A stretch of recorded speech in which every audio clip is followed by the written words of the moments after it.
Olá, assista agora ao Jornal Panorama, que traz as informações do Parlamento Capixaba. E esses são os nossos destaques de hoje. Colegiado de Saúde discutiu melhoria no atendimento médico para indígenas. Janete de Sá celebra o Dia de São Pedro, padroeiro dos pescadores, e destaca os desafios da profissão no estado. Majesc fala dos retrocessos sociais provocados pelas fake news. Veja como foi o segundo dia de trabalhos da semana em plenário. Quem traz as informações é a repórter Patrícia Bravin. 3 proposições começaram a tramitar na sessão desta terça-feira. O deputado Gandini propõe mudança no Conselho Estadual de Educação para possibilitar que uma cadeira de representação seja do Sindicato dos Auxiliares de Administração Escolar. 26 indicações do parlamento ao governo também foram aprovadas na sessão desta terça. E o deputado Gandini também sugere vacinação de adolescentes com comorbidades contra a Covid-19. Na fase dos discursos, Majesc falou do prejuízo que as fake news estão provocando em conceitos já consolidados pela ciência, como o de que a Terra é redonda e de que a vacina salva vidas. Nós chegamos no século XXI e nós começamos a ver coisas que, assim, sinceramente, eu jamais imaginei que a gente fosse gastar tempo no século XXI para discutir com as pessoas ou tentar convencê-las de que a Terra é esférica, de que a Terra é redonda, de que a Terra não é plana. Isso na segunda década do século XXI. A rigor, sou professor de geografia, o formato da Terra deveria se chamar geóide, né? Ou seja, não é uma esfera perfeita, mas não é plana. E nós estamos discutindo isso. Quantos de nós fomos salvos e só estamos aqui hoje porque os nossos pais nos levaram para tomar vacina, todos os tipos de vacina. Do contrário, muitos de nós teríamos problemas de saúde sério ou teríamos morrido antes de chegar à fase adulta. E agora nós temos que convencer as pessoas de que elas precisam se vacinar, porque há, não só no Brasil, mas em escala global, um movimento contra vacinas. Aí assim, e aí o leigo, a pessoa que nunca leu um artigo científico, ela resolve confrontar a ciência com o seu achismo, sem que o pobre coitado entenda que ciência não é uma questão de opinião. Ciência não é aquilo que eu acho ou deixo de achar. Ciência é algo que se pesquisa, que se faz teste, que se comprova, que se estuda todas as possibilidades. Isso é ciência. Deputados destacaram o aniversário de 2 importantes municípios do estado, Cachoeiro e Cariacica. O aniversário da nossa cidade, Cariacica, que completou 131 anos.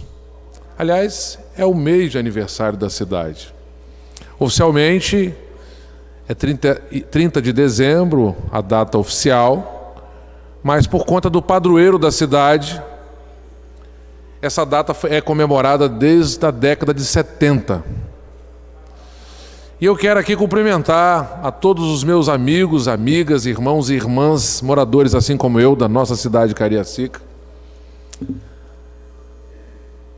que sonham também, assim como eu, de ver essa cidade se transformar numa cidade que nós tenhamos, como temos, orgulho, porém um orgulho ainda maior de viver numa cidade que nos preste um serviço decente de saúde pública, de iluminação pública, de todos os serviços públicos que uma cidade tem que oferecer aos seus cidadãos. Eu quero lembrar também que hoje é aniversário de Cachoeiro de Itapemirim, terra que eu nasci, mas na verdade o dia de Cachoeiro mesmo, da cidade, o dia oficial da cidade é 25 de março. 29 é dia feriado de Cachoeiro, porque é dia santificado em homenagem ao padroeiro da cidade, que é São Pedro. E hoje eu fui a Cachoeiro, também o dia de São Pedro, padroeiro daquele município tão importante para o estado e para o país. Qual o brasileiro que não conhece Cachoeiro do Itapemirim? Que é não só a terra do Roberto Carlos, não só a terra do Ferraz, não só a terra de Rubem Braga, de Newton Braga, que hoje nós cumprimos o protocolo de anualmente colocar buquês de flores no monumento ao Newton Braga, mas é uma capital secreta do sul do Espírito Santo, que hoje está em festa, numa festa bastante discreta na capital secreta, mas que simboliza realmente o momento onde nós precisamos encontrar realmente o caminho do progresso. Fica aqui então esse registro de congratulação com o povo de Cachoeiro, lamentando que no momento de Covid não possamos ter aquela festa, aquele desfile, aquela contemplação do cachoeirense ausente, porque a Covid-19 realmente trouxe, vamos dizer assim, uma separação completa da alegria e das comemorações. A deputada Janete de Sá aproveitou o Dia do Pescador para destacar os desafios da piscicultura do estado. Este é um profissional que merece, de todos nós, muito carinho, muito respeito e um olhar sincero de uma Assembleia que precisa, junto com o governo do estado, com a Secretaria de Agricultura e através da Comissão de Agricultura aqui da Assembleia, está buscando formas de traçar políticas públicas no Espírito Santo que venha favorecer, que venha oportunizar mais os pescadores, pescadoras, e aqui eu quero incluir os marisqueiros e as marisqueiras que vivem dessa atividade o seu dia a dia e que tiram do mar e que tiram das rochas o sustento de sua família. Também durante a sessão, o deputado Torino Marques teve aprovado o requerimento de urgência para projeto de sua autoria. A matéria obriga as concessionárias de água e de energia a não negarem religação dos serviços em caso de inadimplência gerada em situações anteriores ao pedido atual. Às vezes você, não somente na hora de alugar o imóvel e pedir a religação da luz, por exemplo, da água, e que essas empresas não obstaculizem, ou seja, fiquem colocando obstáculos de que existe uma dívida anterior. Ora, o CPF dele é um, o CPF do inquilino anterior é outro, cada um tem o seu CPF. Quem deve não é o inquilino que está entrando no imóvel, seja ele alugado ou seja ele comprado. Quem deve é o inquilino anterior. Então essa cobrança tem que ser feita a quem está devendo, não a quem está comprando esse imóvel ou alugando esse imóvel. E nos trabalhos das comissões, o Colegiado de Saúde debateu a situação dos indígenas de Aracruz. Vivendo no Espírito Santo, eles têm a política de saúde coordenada por um distrito sanitário, que engloba também indígenas de Minas Gerais. Os desafios do atendimento e dos cuidados com a saúde dos indígenas durante a pandemia foram destaque na reunião da Comissão de Saúde. Mais de 4.600 indígenas dos povos Guarani e Tupiniquim vivem hoje em 12 aldeias em Aracruz, segundo dados da Prefeitura. A médica que atende na aldeia de Caieiras Velha, Alda Regina, relatou a falta de condições básicas para o trabalho dos profissionais de saúde. A dificuldade que eu venho tendo é sobre como combater uma pandemia sem, na verdade, a gente ter muita coisa a oferecer tanto para o próprio povo indígena quanto para nós, trabalhadores da saúde. Porque nós temos algumas deficiências em questão de insumos médicos hospitalares. Por exemplo, eu hoje estou trabalhando na aldeia sem um aparelho de pressão. Eu tenho que pegar emprestado. A gente está tendo uma certa deficiência. A atenção à saúde nas aldeias do Espírito Santo é gerida pelo DICEI, Distrito Sanitário Especial Indígena de Minas Gerais, em Governador Valadares. Alda falou dos entraves desse gerenciamento ser feito em outro estado. Onde começa a saúde indígena? Começa no CESAI, Secretaria de Saúde Indígena, que é um órgão do Ministério da Saúde, fica em Brasília. E o CESAI é dividido em 38 DICEI. A nossa saúde indígena aqui, ela é gerida por Minas Gerais. Eu atendo numa unidade que não é uma UBS, é um polo base, é um polo administrativo. Então, foi improvisado para ser uma unidade de saúde. Isso muito me deixa angustiada, porque eu esperava algo melhor. Wellington Pego é o primeiro indígena a presidir o Conselho Municipal de Saúde de Aracruz. Ele reforçou a necessidade de que as políticas de saúde indígena dos povos capixabas sejam administradas pelo Estado. O sofrimento dos povos indígenas aqui do nosso Estado é se tratando a questão de não ter um DICEI específico, né, para os povos indígenas do Espírito Santo. Nós estamos passando por uma situação muito difícil, em se tratando não só de recursos, como também de gestão.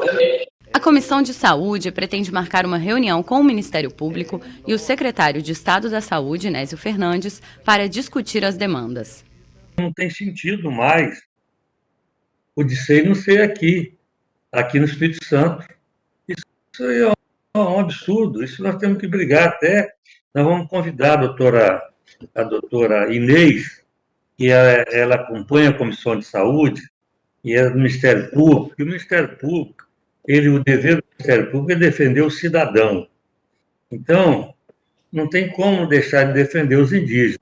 E marcar audiência com o secretário de Saúde, nós vamos lá pessoalmente falar com o secretário. As cooperativas figuram entre as 200 maiores empresas do Estado. Este e outros dados constam no Anuário do Sistema Cooperativista e foram divulgados na reunião do colegiado.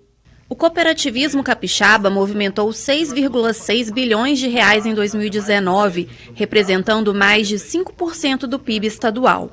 Os dados foram apresentados pelo assessor do sistema OCB, Vitor Lima, aos deputados da comissão temática da Casa. O assessor foi convidado para apresentar o Anuário do Cooperativismo Capixaba de 2020, que traz dados referentes a 2019. À época, nós perfazíamos 134 cooperativas, com um total de 435 mil cooperados, 9 mil empregos diretos, tendo aí, de forma simplificada, observando aí o volume de pessoas engajadas, pensando nos grupos familiares, que neste ponto, de forma, como posso dizer, de forma modesta, pensamos em grupos familiares de até 3 pessoas, podemos dizer, então, que nós temos aproximadamente aí 1,3 milhões de pessoas envolvidas. Caso nos fizéssemos uma análise mais arrojada, pensando em grupos familiares de até 4 pessoas, podemos perceber aí que o cooperativismo ele alcança boa parte da população do Espírito Santo. Pensando em dados financeiros, numéricos, nós temos que o patrimônio líquido das cooperativas, ele ultrapassa 4 bilhões. Entre os destaques da apresentação, o fato de que entre as 200 maiores empresas capixabas, 15 são cooperativas. O assessor da OCB também ressaltou a importância da atividade no mundo. Geramos, no mundo, mais de 280 milhões de postos de trabalho.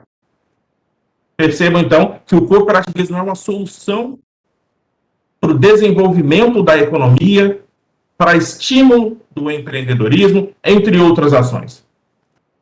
Como alguns destaques nós temos aqui, que somando-se os dados mundiais de emprego, constata-se que as cooperativas empregam 20% mais pessoas que as multinacionais. Vejam que as cooperativas empregam mais do que aquelas que deveriam ser as maiores empregadoras. Outro aspecto relevante também é que as 300 maiores cooperativas mundiais geram anualmente 2,5 trilhões de faturamento. Pensando em termos de PIB dos pequenos países do mundo, o faturamento das cooperativas ultrapassa esses faturamentos, esse PIB de alguns países menores. Entre as 10 maiores empresas do setor de laticínios mundiais, 6 são cooperativas.